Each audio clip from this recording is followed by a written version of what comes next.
Saudara, Gereja Katolik Kristus Raja Andalas yang dibangun 2018 diresmikan penggunaannya untuk umat. Peresmian gereja diawali dengan menggelar misa dedikasi dan penandatanganan prasasti Wali Kota Makassar Muhammad Ramdan Pomanto dan Uskup Agung Makassar MGR Johannes Likuada. Pengguntingan pita oleh Uskup Agung Makassar, John Likuada, menandai penggunaan Gereja Katolik Kristus Raja Andalas. Peresmian gereja diawali dengan menggelar misa dedikasi yang dipimpin Uskup Agung Makassar, John Likuada. Misa diikuti umat Katolik, pastor Keuskupan Agung, donatur, dan undangan lainnya. Misa dedikasi ini sebagai peresmian masuk ke gedung gereja baru.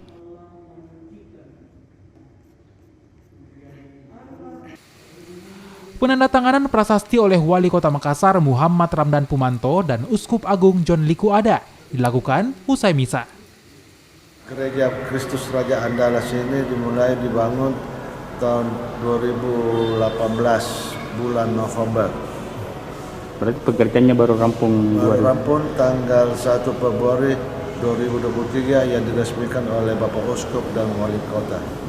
Kalau konsep bangunannya sendiri Pak, ini bagaimana Pak? Dia konsepnya gaya gotik dan modern.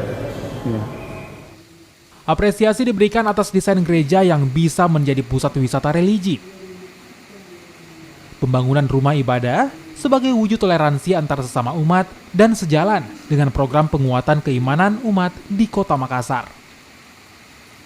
Jadi peresmian Gereja Paroki Raja Andalas kemarin, saya kira ini sebuah bukti bahwa Makassar ini adalah kota yang sangat toleran dan membuktikan visi kami, di akhir visi kami adalah kota untuk semua, di mana kita bisa lihat keindahan arsitektur Gereja Paroki Raja Andalas ya, dan alhamdulillah mereka tidak mengalami kendala apapun dalam pembangunan gereja.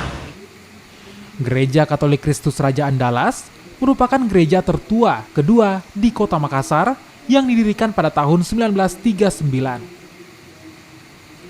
Dengan lahan seluas 1.000 meter persegi, gereja dibangun baru pada November 2018 dan rampung 1 Februari 2023. Desainnya memadukan konsep arsitektur gotik dan modern yang mampu menampung sebanyak 800 umat.